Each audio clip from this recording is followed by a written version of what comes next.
ओम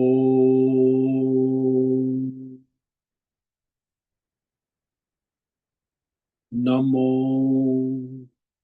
भगवते वासुदेवाय।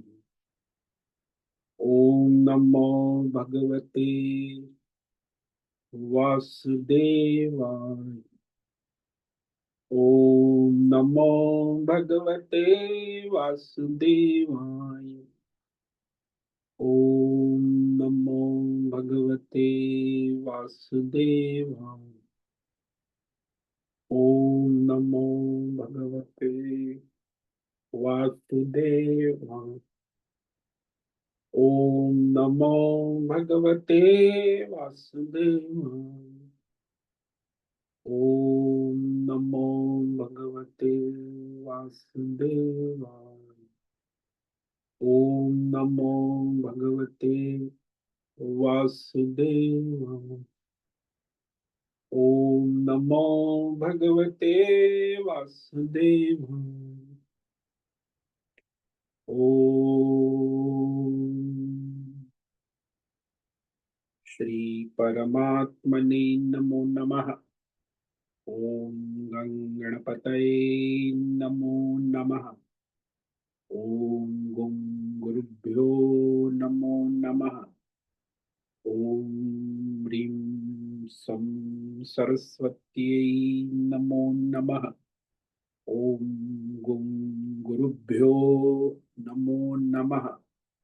ओम सहनाववतु सहनौ भुनक्तु सह वीर्यङ्करवावहै तेजस्विनावधीतमस्तु मा विद्विषावहै। ओम शांति शांति शांति। सदाशिवसमारंभां शंकराचार्यमध्यमाम् अस्मदाचार्यपर्यन्तां वन्दे गुरुपरम्पराम्। वन्दे गुरुपरम्पराम्। ओम तत्सत। आप सभी ऑनलाइन नेटवर्क पर उपस्थित भगवद गीता श्रवण साधकों को आज ऋषिकेश से हमारा प्रातः का अभिवादन, अभिनंदन, अभिवंदन। हरि ही ओम। हरि ही ओम। हरि ही ओम। हम सबको आज का यह दिव्य दिन तन मन धन जन देश काल विषय वस्तु परिस्थिति अवस्थाएं व्यष्टि समष्टि आध्यात्मिक भौतिक दैविक क्षेत्र सभी को अपने अपने वर्तमान जन्म और पूर्व जन्मों में किए हुए संचित सात्विक राजसी तामसी मिश्र धर्म अधर्म मिश्र सकाम निष्काम मिश्र कर्मों के पके हुए फल स्वरूप में वर्तमान में आज सभी को अपने अपने प्रारब्ध अनुसार परमेश्वरीय अचिंत्य योग माया के माध्यम से तन मन धन जन आदि प्रसाद स्वरूप में प्राप्त हुआ है। अतः आज का यह दिव्य दिन परमार्थ हेतु निष्काम सेवा यज्ञ देव यज्ञ ऋषि यज्ञ पितृ यज्ञ मानवता यज्ञ भूत प्राणी यज्ञ सात्विक दान शारीरिक वाचिक मानसिक तप निष्काम कर्म योग ध्यान योग भक्ति योग ज्ञान योग साधना स्वाध्याय वेद शास्त्रों का अध्ययन अध्यापन उपासना आराधना के लिए समर्पित करे और करवावे। अत्यंत दुर्लभ मनुष्य जीवन की प्रत्येक क्षण परमार्थ हेतु सार्थक करे और करवावे। आज विक्रम संवत 2082 आश्विन मास कृष्ण पक्ष की द्वादशी तिथि 12:38 तक, उसके बाद त्रयोदशी धनतेरस लग जाती है।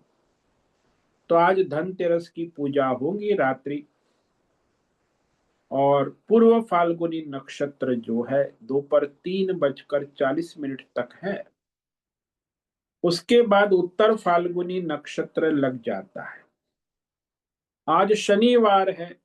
शनि देव हनुमान जी की आराधना उपासना का दिन है।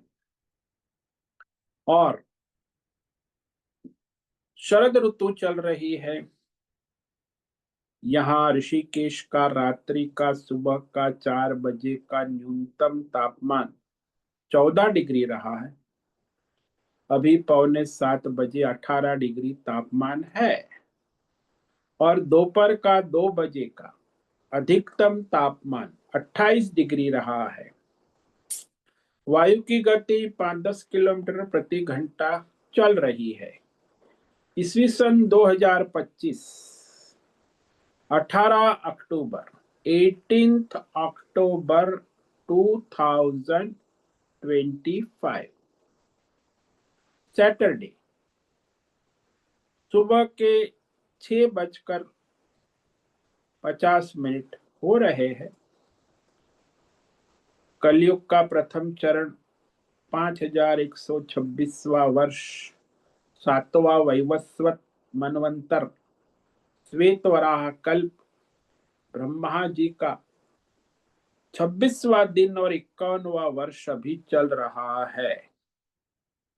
तो ऐसे अनंत कोटि ब्रह्मा और ब्रह्मांडीय परमेश्वरीय अचिंत्य योग माया में हमारा यह एक ब्रह्मांड, इस ब्रह्मांड में ये पृथ्वी लोक में समुद्र के ऊपर जम्बू द्वीप में विश्व का एकमात्र वैदिक राष्ट्र भारत में उत्तर हिमालय प्रांत में उत्तराखंड राज्य में टिहरी जिले में हिमालयन शिवालिक पर्वतमाला के अंतर्गत मणिकुट पर्वत के ऊपर नीलकंठ महादेव के सामने ऋषिकेश नगरी में मुनि की रेती प्रांत में शीशम जाड़ी अवधूत बाड़ा आश्रम के सी ब्लॉक के पहले माले से 5 नंबर कमरे से गंगा किनारे से हम स्वामी उत्तमानंद सरस्वती भगवत गीता के आचार्य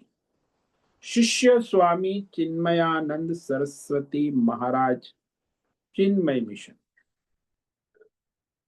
कैवल्याद्वैत वेद व्यास भगवत पाद शंकराचार्य की श्रृंगेरी संन्यास परंपरा से शिक्षित दीक्षित सनातन वैदिक भारतीय हिंदू धर्म अनुसार संपूर्ण भगवत गीता ज्ञान यज्ञ ऑनलाइन चैतन्यमय जीवंत लाइव प्रसारण जूम एवं यूट्यूब के अंतर्गत व्याख्यान माला में अध्याय 13 क्षेत्र क्षेत्रज्ञ विभाग योग के श्लोक नंबर 21 से लेकर 30 तक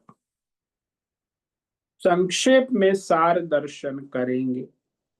संस्कृत एवं हिंदी में दिव्य पवित्र सरल व्यावहारिक सटीक पूर्ण वर्ण अक्षर पद वाक्य पंक्ति श्लोक अध्यायों की संगति संधि अन्वय शब्दार्थ वाक्यार्थ भावार्थ रहस्यार्थ तत्वार्थ के यथार्थ तात्पर्य सहित वैदिक शास्त्र वेद व्यास साहित्य शांकर भाष्य एवं परंपरागत सन्यासी आचार्यों की टीका टिप्पणी सहित आज का यह भगवद गीता व्याख्यान करेंगे। कृपया आप सभी श्रद्धा भक्ति ध्यान से परिपूर्ण होकर के यह दिव्य श्रवण साधना करे, इसमें से कुछ ग्रहण करे, कुछ धारण करे, कुछ अपने जीवन में चरितार्थ करे और उसमें निरंतरता लाए। अपनी अपनी आध्यात्मिक भौतिक दैवी अशांति द्वंद्व मोह विक्षेपों से रहित होकर के अधार्मिक अशास्त्रीय अवैदिक अपरंपरागत भ्रम भ्रांतियों से रहित होकर के अपने अपने शरीर इंद्रिय प्राण मन वचन कर्म और बुद्धि से एक रूप एकाग्र होकर के शुद्ध सात्विक सूक्ष्म भगवत विवेक बुद्धि करे। वेद शास्त्र एवं आचार्य परंपरा अनुसार विवेक करे और करवावे। पुनः पुनः इस व्याख्यान का श्रवण करे, मनन करे, चिंतन करे, लेखन करे, चर्चा विचारणा, प्रचार प्रसार करे, लिंक भेजे, ग्रुप में शेयर, अपना और सबका परम कल्याण करे और करवावे। ओम तत्सत। ओम ओम। तो हमने श्रीमद् भगवद गीता अध्याय 13 क्षेत्र क्षेत्रज्ञ विभाग योग के सार दर्शन कर रहे हैं। तो इसमें भगवान ने सबसे पहले क्षेत्र का स्वरूप कहा और उसके बाद क्षेत्रज्ञ परमात्मा को जानने की योग्यता अनुभूति के लिए 20 साधन कहे।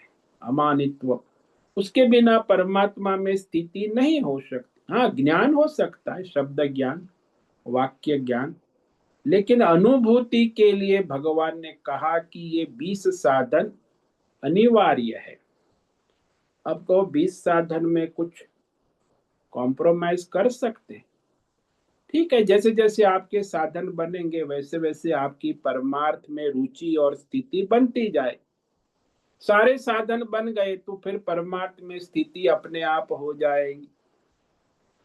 तो जितने साधन है, मानो किसी के पास 10 साधन है तो उसकी थोड़ी स्थिति बनेगी, लेकिन पूरे साधन होंगे तो पूरी स्थिति बन जाए। तो वो साधन आवश्यक, साधना कहो, साधन कहो, जिसको हम निष्काम कर्म योग, ध्यान योग, भक्ति, वही है साधन। कहने के ढंग अलग अलग है कि भाई कर्म योग, ध्यान योग, भक्ति योग, ज्ञान योग से परमात्मा की प्राप्ति होती है। वही चारों योग को भगवान ने 20 साधनों में संक्षेप में प्रकट कर दिया। इतनी साधना करने से मनुष्य अपने परमार्थ को सिद्ध कर लेता है और उस परमात्मा में स्थिति, क्षेत्रज्ञ क्या है उसका स्वरूप भगवान ने कहा। और इसके बाद प्रकृति और पुरुष के विषय में भगवान कह रहे हैं कि ये दोनों अनादि है और ये जो सारे प्रकृति के विकार है, द्वंद्व विकार, जन्म मरण, राग द्वेष, काम क्रोध, लोभ मोह, ठंडी गर्मी, सुख दुख, ये सारे द्वंद्व विकार आध्यात्मिक विकार है, भौतिक विकार है, दैवी विकार है, देश काल विषय अंतर्गत। वो सारे विकार और प्रकृति जो है वही इस विकारों को उत्पन्न करती है। त्रिगुणात्मक पदार्थों को भी उत्पन्न करती है और पदार्थ के विकारों को भी उत्पन्न करती है। जैसे रसगुल्ला आपने उत्पन्न प्रकृति करती है और रसगुल्ला खाने के बाद जो सुखी दुखी वृत्ति है वो भी प्रकृति का, यानी संसार के विषयों की उत्पत्ति भी प्रकृति करती है, उसके विकारों को भी प्रकृति उत्पन्न करती है और उसके संग से जीवात्मा सुखी दुखी होता है, जन्म मरण के चक्र में घूमता है, वो भी प्रकृति ही उत्पन्न करती है। इसलिए सारा जो खेल है प्रकृति और पुरुष दोनों के संग से होता है। संग नहीं होगा तो संसार का खेल नहीं होगा। जैसे जादूगर और जादूगरी कुछ नहीं कर सकती, जब जादूगर और जादूगरी का संग होता है तब जादू के खेल उत्पन्न हो जाते। इसलिए वहां जादूगर की उपस्थिति भी आवश्यक है और जादूगरी भी आवश्यक है, तब जादू के खेल होते। ऐसे संसार में परमात्मा की उपस्थिति भी आवश्यक है और ये त्रिगुणी माया प्रकृति की उपस्थिति, केवल उपस्थिति नहीं, संग होना आवश्यक, और संग से फिर ये सारा प्रकृति का खेल उत्पन्न हो जाता है, रहता है, लय होता है, पुनः उत्पन्न होता है। व्यष्टि समष्टि की उत्पत्ति स्थिति लय, पुनः उत्पत्ति स्थिति लय, ये प्रकृति पुरुष के संग से होती रहती है। इसीलिए कहा कि इसमें जो मुख्य है प्रकृति, उसको कार्यकरण कहा। पंच महाभूत, पंच विषय, शब्द स्पर्श रूप रस गंध, पांच ज्ञानेन्द्रिया, पांच कर्मेंद्रिया, मन बुद्धि चित्त अहंकार, ये सारे 24 तत्व जो है, इसमें 10 कार्य है। पंच महाभूत और ये आपका बिजनेस, कॉर्पोरेट वर्ल्ड, संसार, ये कार्य है। और ये आपका पांच ज्ञानेन्द्रिय, पांच कर्मेंद्रिय, मन बुद्धि चित्त अहंकार, ये करण है। 14 करण और 10 कार्य, उसमें हेतु ये त्रिगुणी प्रकृति माया ही है। और वो जो पुरुष है, जीवात्मा, अंतर्यामी, वह प्रकृति का संग करके सुख दुख जन्म मरण अनेक द्वंद्वों को भोगता है। भोगने में जीवात्मा हेतु कहा जाता है। तो ये जीवात्मा जो अज्ञानी है, अपने आत्म स्वरूप को न जानकर प्रकृति का संग करने वाला जीवात्मा है। वास्तव में तो जीवात्मा परमात्मा है, लेकिन जब उसने संग कर दिया तो वो अज्ञानी हो गया, और अज्ञानी होकर वह जीवात्मा संसार के सारे द्वंद्व, सुख दुख, मान अपमान, लाभ हानि, फायदा नुकसान, काम क्रोध लोभ मोह, धर्म अधर्म, अनेक प्रकार के द्वंद्व और उसके फल भोगता है। तो उसमें वह जीवात्मा अहंकारी, अज्ञान से मोहित जीवात्मा ही जन्म मरण के चक्कर में घूमता रहता है, क्योंकि अज्ञान से, अहंकार से मोहित होकर ही उस सारे द्वंद्व का भोग करता है, जन्म मरण में घूमता रहता है। यदि वो जीवात्मा अपने ज्ञान स्वरूप में स्थित हो जाता है, अहंकार उसका नष्ट हो जाता है, तो परमात्मा स्वरूप हो जाता है। फिर वो संसार के सारे सुख दुख द्वंद्वों से मुक्त हो जाता। इसीलिए कहा कि ये जो जीवात्मा है, अज्ञान और अहंकार से ही संसार के बंधन में बंधा हुआ रहता है। और जब उसका अज्ञान और अहंकार आत्मज्ञान से नष्ट हो जाता है, तो संसार के सारे बंधनों से मुक्त हो जाता। वही कह रहे हैं, पुरुष प्रकृतिस्थो ही भुंक्ते प्रकृति जान गुणान, कारणम गुण संगोस्य सदसद योनि जन्मसु। प्रकृतिस्थः ही पुरुषः प्रकृति जान गुणान भुंक्ते। अब ये प्रकृति में स्थित होकर प्रकृति का संग करने वाला जीवात्मा अज्ञान और अहंकार से प्रकृति में स्थित ये पुरुष यानी जीवात्मा जो अज्ञानी और अहंकारी है, वह प्रकृति से उत्पन्न त्रिगुणात्मक भौतिक अध्यात्म दैव विषय पदार्थ देश काल विषयों का संग कर भोगता है। अज्ञान से, कामना से कर्म करता है, भोगता है, और फिर इस 3 गुणों का संग करता है। त्रिगुणात्मक प्रकृति का संग करते हुए वह जीवात्मा सुखी दुखी जीवन भर होता है, फिर मरता है, मरने के बाद पुनर्जन्म अच्छी बुरी योनि अपने कर्मों के अनुसार धर्म अधर्म किया है सो धर्म करके देव योनि और अधर्म करके असुर योनि को प्राप्त करने करता है। तो उसका जन्म का कारण, स्वर्ग नरक का कारण उसका ये त्रिगुणात्मक प्रकृति का संग ही है। तो संग करता है, संग ना करे तो वो तो असंग परमात्मा ही है, लेकिन संग करके प्रकृति के सारे गुण पदार्थों को भोगता है और भोगने के बाद ही वह सुखी दुखी होता है, जन्म मरण के चक्र में पड़ता है।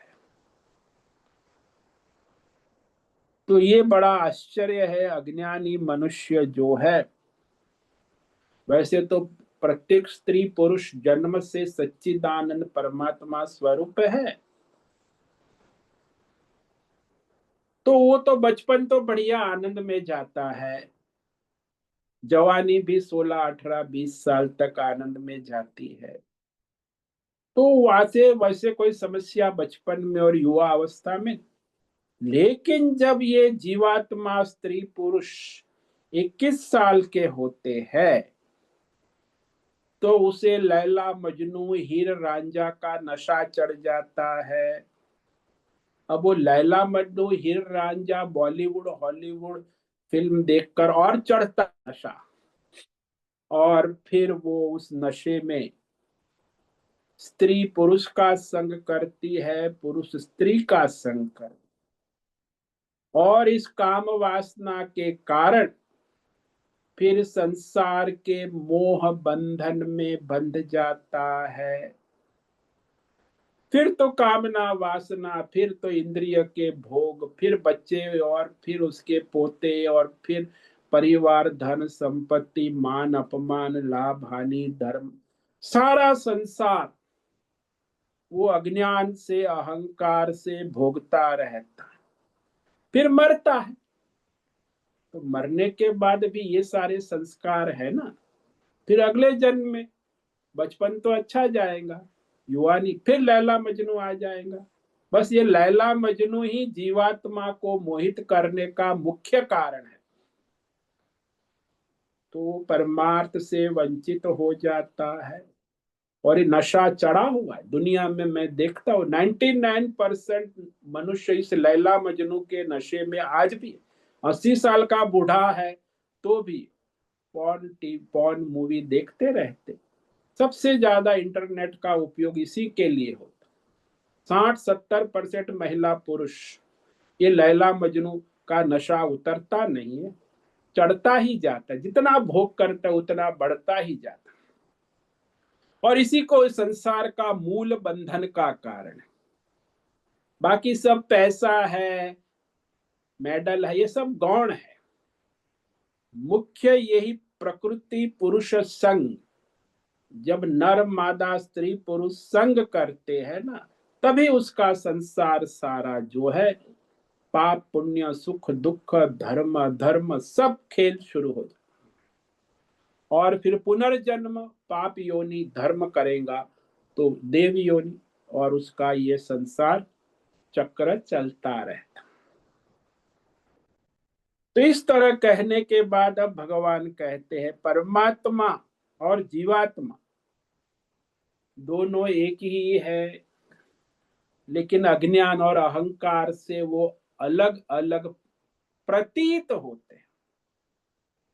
वही कह रहे भगवान, उपद्रष्टानुमंता च भर्ता भोक्ता महेश्वरः परमात्मेति चाप्युक्तो देहेस्मिन् पुरुष परः। वास्तव में ये जो जीवात्मा है अज्ञान अहंकार से ही संसार में बंधा है। वर्तमान शरीर में जो रहता है स्थूल सूक्ष्म कारण शरीर में, वह पुरुष जीवात्मा वास्तव में परमात्मा ही है। अस्मिन् देहे पुरुष पर अस्मि। इस देह में वर्तमान में जो जीवात्मा है वो वास्तव में परमात्मा ही है। वही साक्षी चैतन्य होने से उसके जीवन का उपद्रष्टा है।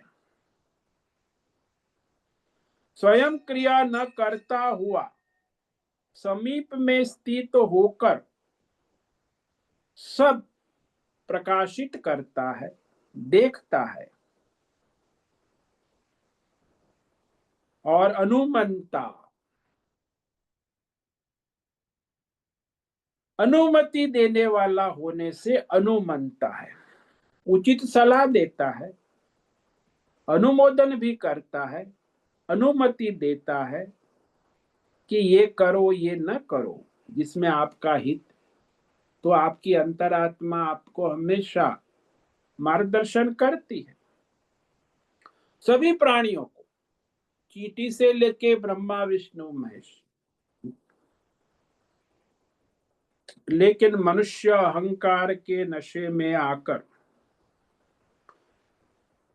जो कुछ भी उसे सलाह मिलती है दूसरों की या परमात्मा की, अंतर्यामी की, तो अहंकार के वश होकर वो उस परमात्मा की सलाह को स्वीकार नहीं करता और फिर कष्ट और भोग दुखी में पड़ जाता है। जैसे वो बालक है, माता पिता की सम्मति के बिना कुछ करता है तो कष्ट और समस्या में आ जाता है। वैसे ही जीवात्मा परमात्मा की सम्मति क्या है, वेद शास्त्र धर्म आचार्य पर, उसका उल्लंघन करता है तो फिर कष्ट और परेशानी में आ जाता है, टेंशन में आ जाता है, तनाव में आ। तो अनुमंता, शास्त्र के अनुसार अनुमति देने वाला परमात्मा, और भरता, शास्त्र के अनुसार धर्म के अनुसार सबका धारण पोषण करने वाला होने से वह परमात्मा भरता है। भोक्ता, और धर्म के अनुसार संसार के सभी विषयों को भोगने वाला भोक्ता है। वेद शास्त्र धर्माचार्य परंपरा अनुसार जो अपना प्रारब्ध भोगता है ना, स्वधर्म कर्म प्रारब्ध, महेश्वर, ब्रह्मा विष्णु महेश तीनों पर शासन करने वाला परमात्मा, यानी सर्जन पालन संहार पुनः सर्जन का शासन करने वाले महेश्वर स्वयं परमात्मा कहो, नारायण कहो, पर्यायवाची शब्द। परमात्मा वैदिक शब्द है, पर ब्रह्म वैदिक शब्द है, परमात्मा ये श्रुति का शब्द है, स्मृति यानी संतों ऋषि मुनियों का, और नारायण पुराण का शब्द है। तो परमात्मा कहो तो वैदिक शब्द हो गया, परमात्मा वैदिक नहीं हुआ, पर ब्रह्म वैदिक। परमात्मा है ये ऋषि मुनियों के द्वारा कहा गया, और पुराणों में कथा वार्ता में कहा गया नारायण। तो श्रुति स्मृति पुराण तीनों में अलग अलग शब्द का प्रयोग होता, तो परमात्मा कहा जाता है, पर ब्रह्म कहा जाता है, नारायण कहा जाता, तीनों पर्यायवाची शब्द। तो इस प्रकार ये प्रकृति और पुरुष उसके गुण स्वरूप तत्वतः जो जानता है उसको क्या लाभ होता है, वो कहते हैं भगवान, य एवं वेत्ति पुरुषम प्रकृतिं च गुणैः सह सर्वथा वर्तमानोऽपि न स भूयोऽभिजायते। तो इस प्रकार जो प्रकृति और पुरुष का विवेक करता है,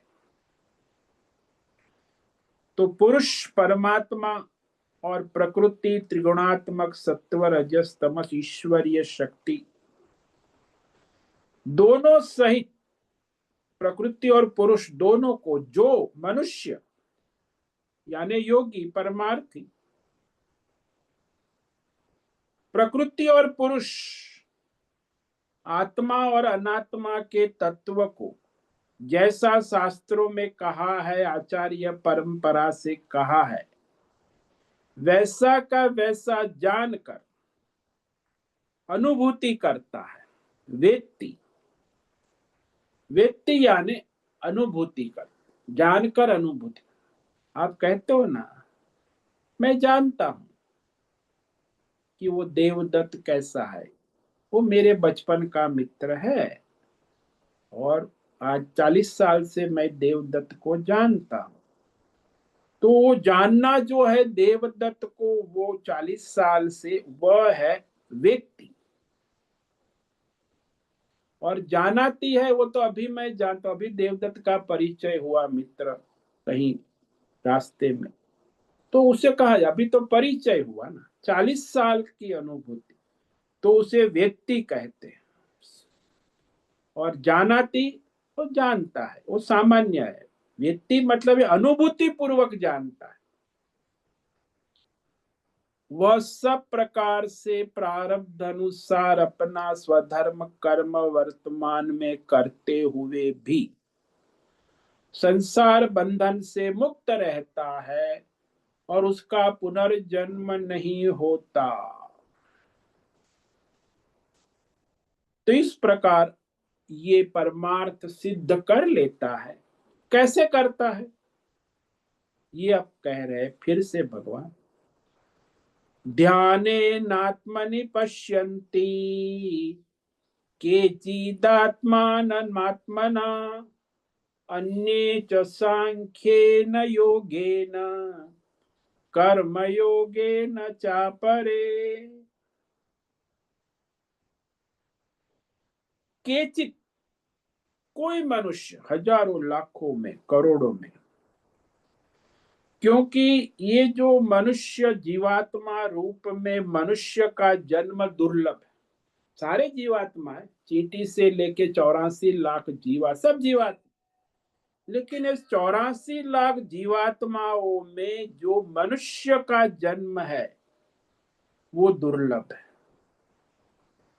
अच्छा, मनुष्य का जन्म होने के बाद भी मनुष्य में मानवता होना दुर्लभ।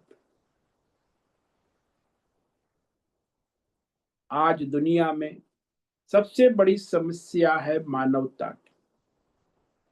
ये ईसाई और इस्लाम और ये कॉरपोरेट वर्ल्ड और ये सारी राजनीति वाले मानवता का नाश कर रहे हैं,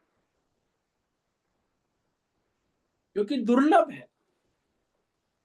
केवल हमारे सनातन धर्म में ही मानवता यानी सर्वे भवन्तु सुखिनः सर्वे सन्तु, इसी को मानवता। ये तो कहेंगे कि मुसलमान ही सुखी भव, बाकी सब का नाश करो, लूटो। वो कहेगा ईसाई इस्लाम ही सुखी भव। अरे ये कॉर्पोरेट वर्ल्ड है, हम ही प्रॉफिट कमाए, सारी दुनिया को लूटे। तो ये सब लुटेरे हैं, ईसाई इस्लाम और ये कॉर्पोरेट वर्ल्ड, जहां कोई मानवता की संभावना ही नहीं है। इसीलिए इस संसार में मानवता अत्यंत दुर्लभ है। अच्छा, मानवता आ गई तो भी वेद शास्त्रों का अध्ययन करना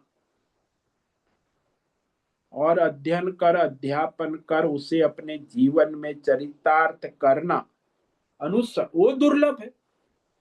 कई लोग पढ़ लेते हैं लेकिन जीवन में चरितार्थ नहीं करते। अच्छा, जीवन में चरितार्थ भी कर लिया, वैदिक धर्म, ये जो कर्म योग, ध्यान योग, वैदिक स्वधर्म कर्तव्य कर भी लिया, तो भी उसमें जो मनुष्य को वास्तविकता, धर्म अधर्म क्या है, इसका विवेक होना दुर्लभ। अच्छा, धर्म अधर्म का विवेक हो गया तो भी सत्य क्या है, असत्य क्या है, आत्मा क्या है, अनात्मा क्या है, इसका विवेक होना उससे भी दुर्लभ। अच्छा भाई, आत्मा अनात्मा, क्षेत्र क्षेत्रज्ञ का विवेक हो भी गया,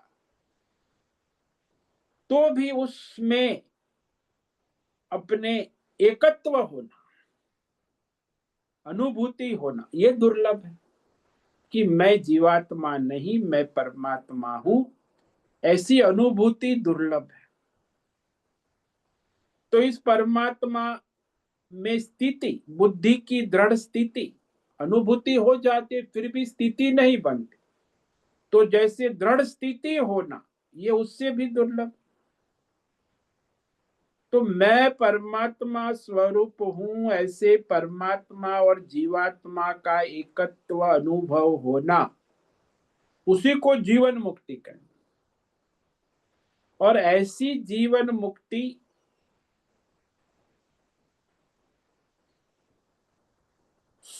100 जन्मों के करोड़ों पुण्य धर्म कर्म योग साधना से प्राप्त होता, यानी धर्मात्मा होना आवश्यक है। अच्छा, सकाम धर्मात्मा है तो निष्काम होना आवश्यक, निष्काम धर्मात्मा है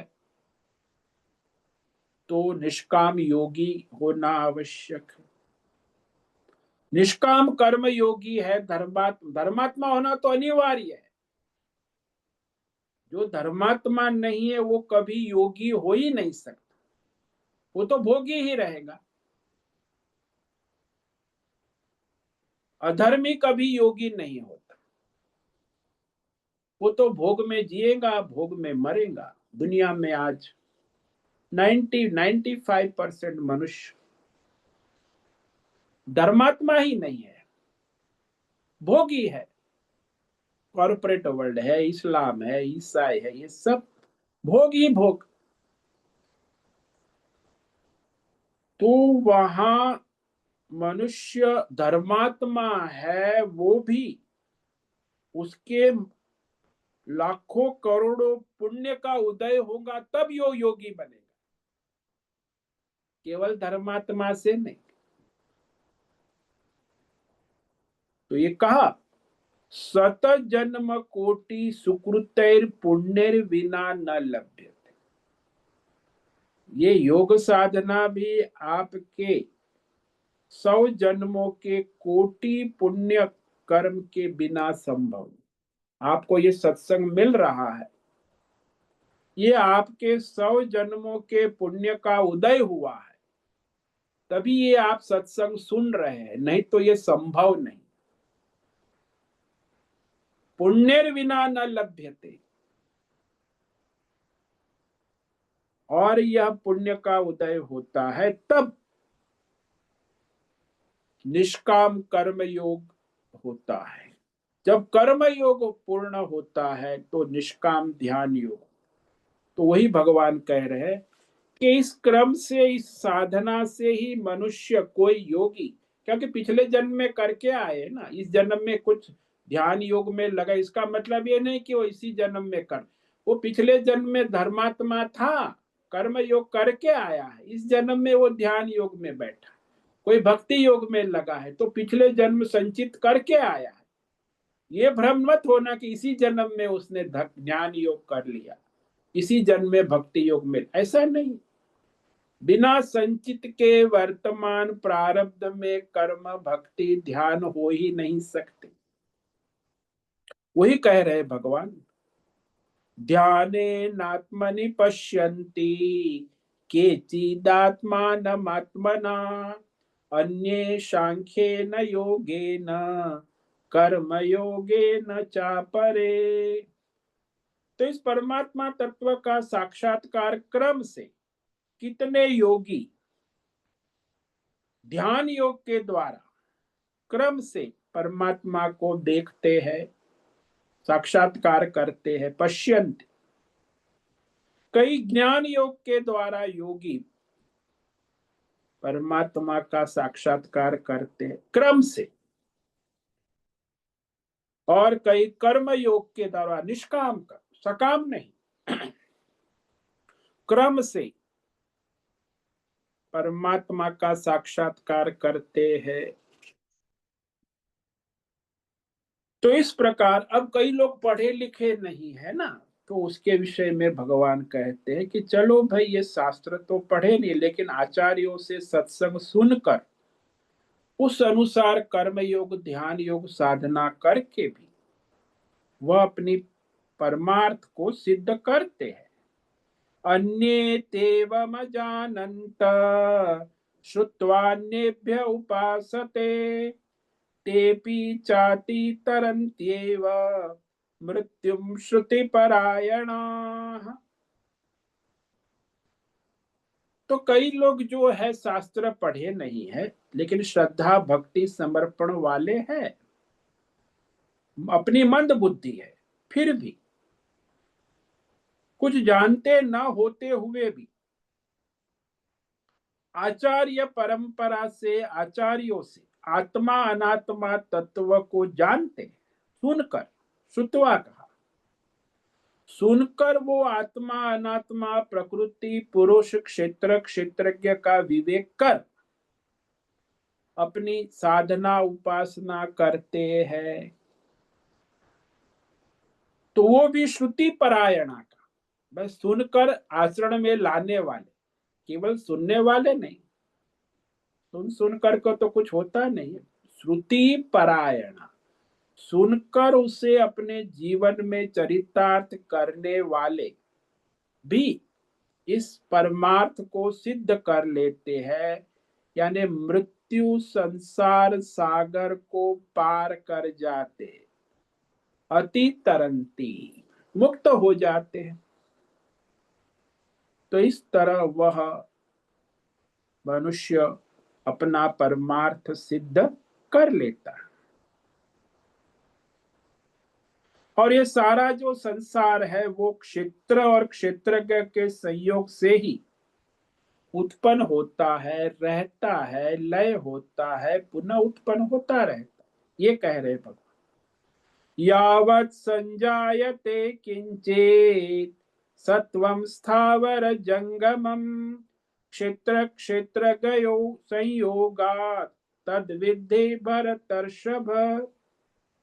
भरतर्षभ, हे अर्जुन सुनो, यावत किंचित स्थावर जंगम सत्वम उपजाए, इस संसार में जो भी कुछ आप देख रहे हो, स्थावर जंगम, चर अचर,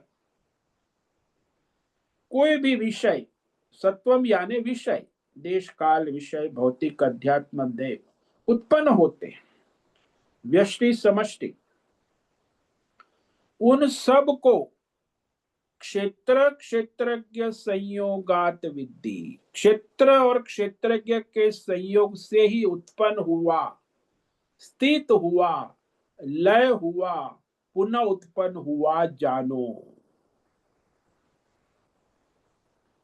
क्योंकि जब तक क्षेत्र क्षेत्रज्ञ का संयोग नहीं होता, ये संसार उत्पन्न नहीं हो सकता। जैसे एक बहुत बढ़िया सुनार है, तो सुनार है और उसके पास सोने के बिस्कुट है, 100-100 ग्राम के, 100 बिस्कुट है, 100 ग्राम के 100, तो क्या होगा? कुछ नहीं होगा, बिस्कुट अपने तिजोरी में रहेगा, सुनार अपने सीट पर बैठा रहेगा। लेकिन वो सुनार जब बिस्कुट का संग करके वर्कशॉप में जाएगा और फिर वहां वह सुनार बिस्कुट से आभूषण बनाएगा, संग हुआ ना, सुनार का और सोने के बिस्कुट का संग हुआ, तो अनेक प्रकार के आभूषणों का निर्माण हो गया, अन्यथा आभूषण हो ही नहीं सकता।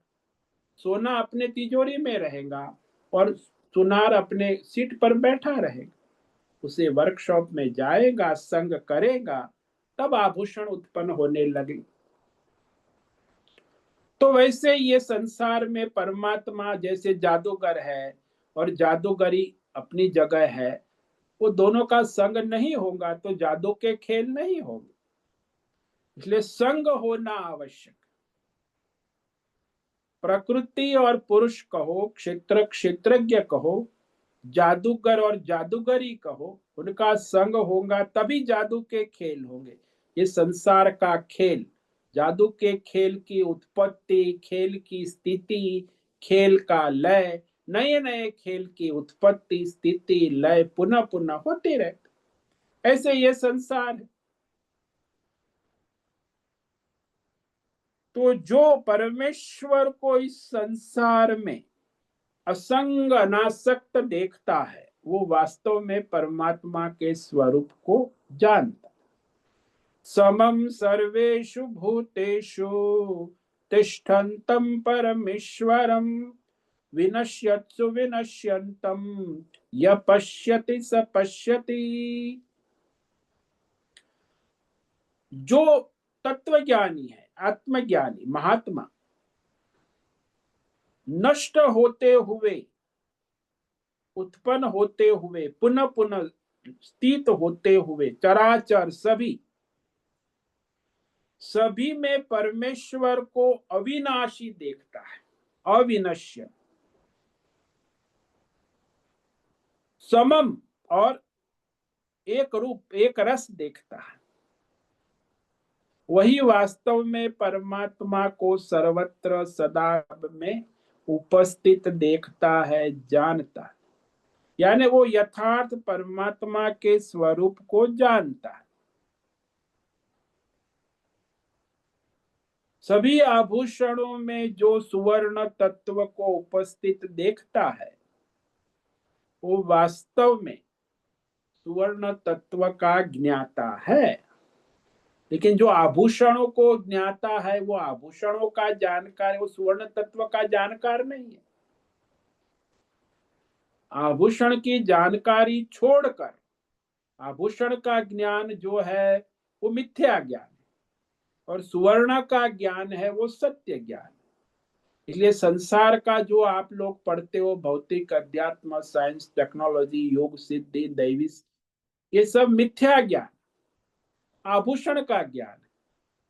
वास्तविक परमात्मा तत्व का ज्ञान जो है, वही वास्तव में परमात्मा को देखता है। परमात्म तत्व ज्ञान से ही परमात्मा का सर्वत्र यथार्थ दर्शन करता है, क्योंकि परमात्मा सर्वत्र उपस्थित है ना।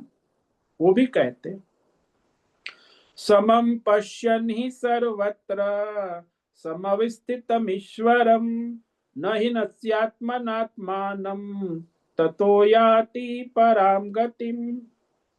क्योंकि जो आत्मज्ञानी मनुष्य है वो सर्वत्र परमात्मा को उपस्थित देखता, समम, एक रूप एक रस,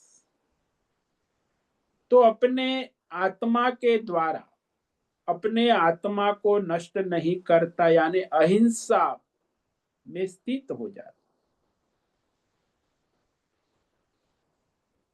अपने आत्मा को ही सब में अपनी आत्मा रूप में देखता।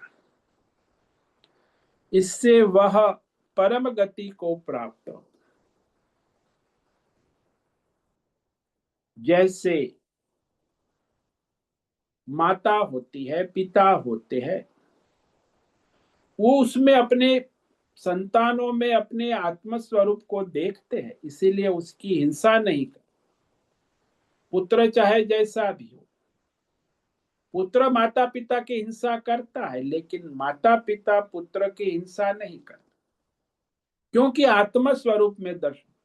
ऐसे ये आत्मज्ञानी चींटी से लेके ब्रह्मा विष्णु सबको अपने आत्म रूप में देखता है, अनुभूति करता है, इसलिए किसी की हिंसा नहीं करता है। जानता है, आत्मा अकर्ता है, साक्षी है। तो इस प्रकार जानने वाले की भगवान प्रशंसा करते हैं। प्रकृतैव च कर्माणि क्रियमाणानि सर्वशः य पश्यति तथात्मानम् अकर्तारं स पश्यति।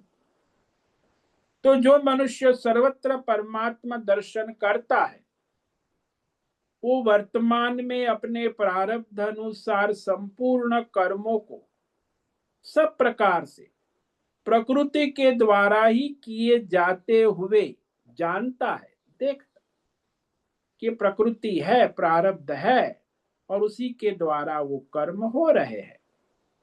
और अपने आत्मा को अकर्ता असंग देखता है, जानता है।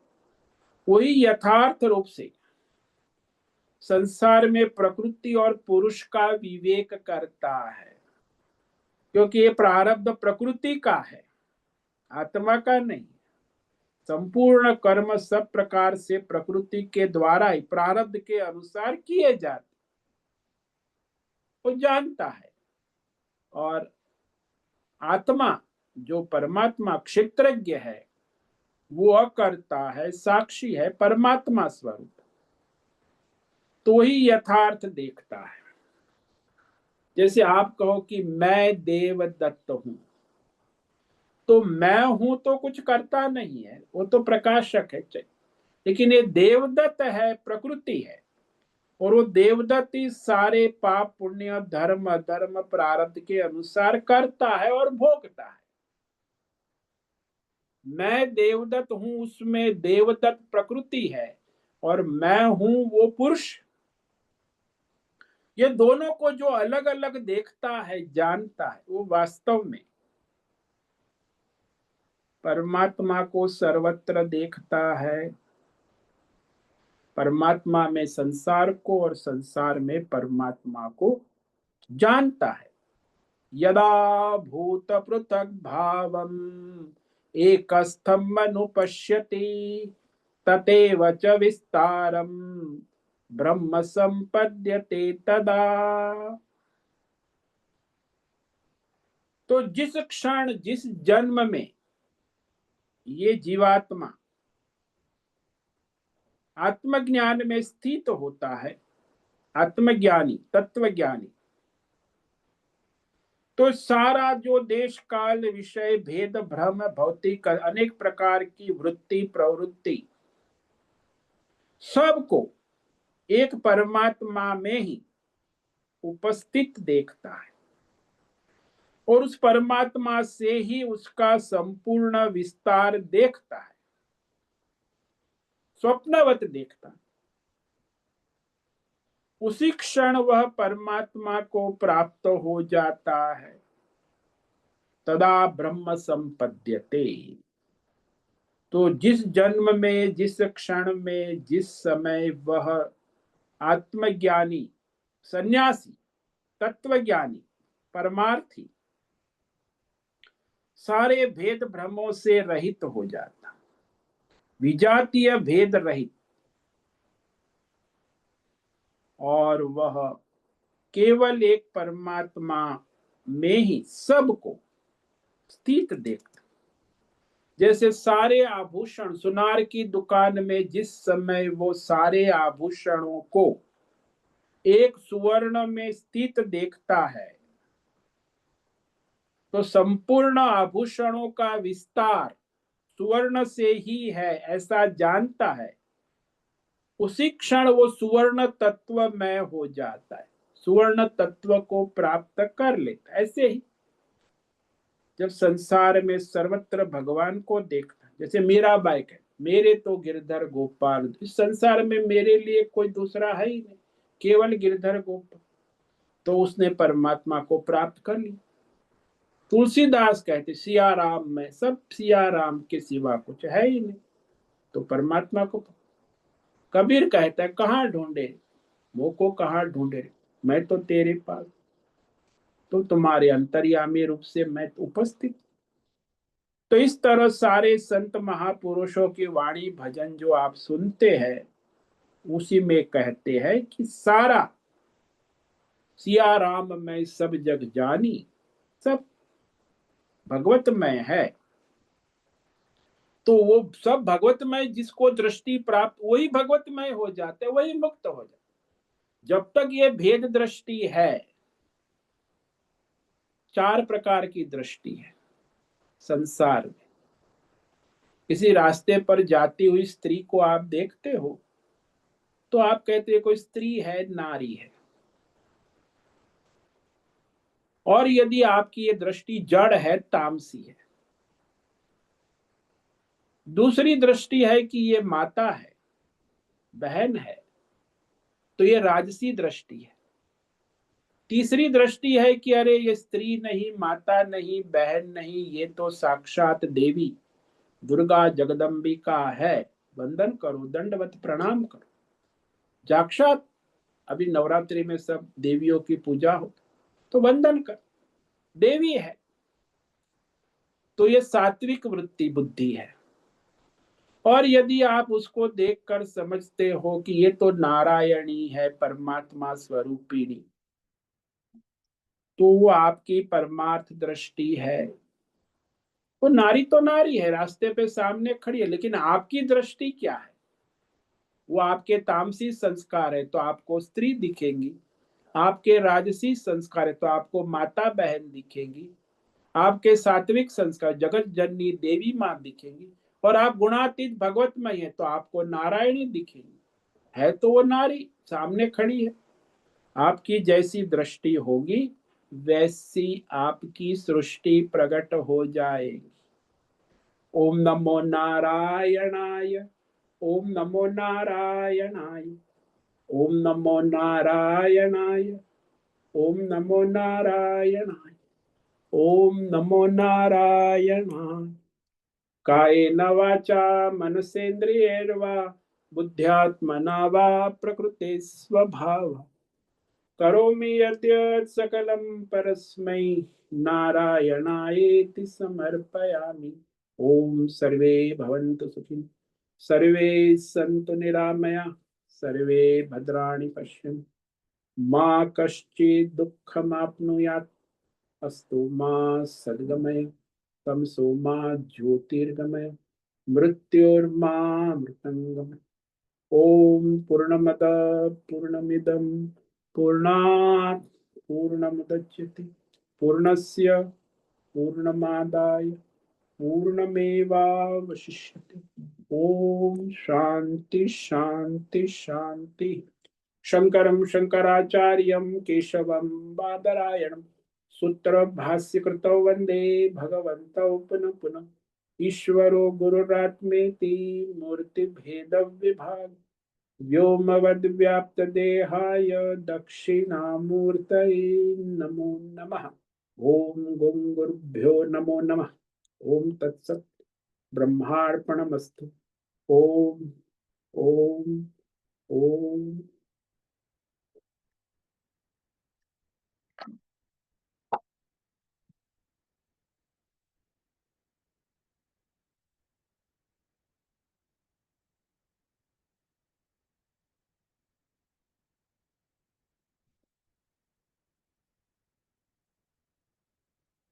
ये प्रश्नोत्तरी का समय है, किसी को भी कोई प्रश्न है वो अपना प्रश्न कर सकते हैं।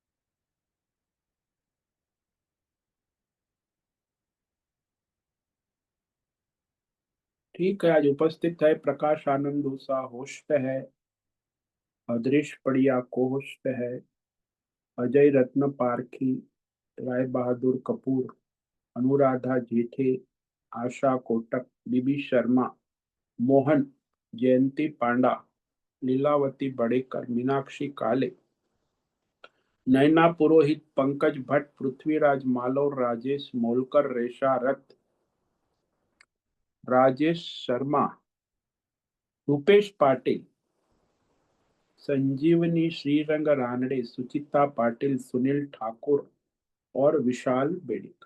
तो आज इतने साधक उपस्थित है। आज दीपावली पर्व शुरू हो गया है। परमार्थ करे, सबका कल्याण करे और पर्व मनाए। सभी साधकों को आज का ओम नमो नारायणाय। ओम नमो नारायण। ओम नमो नारायण। ओम नमो नारायणाय।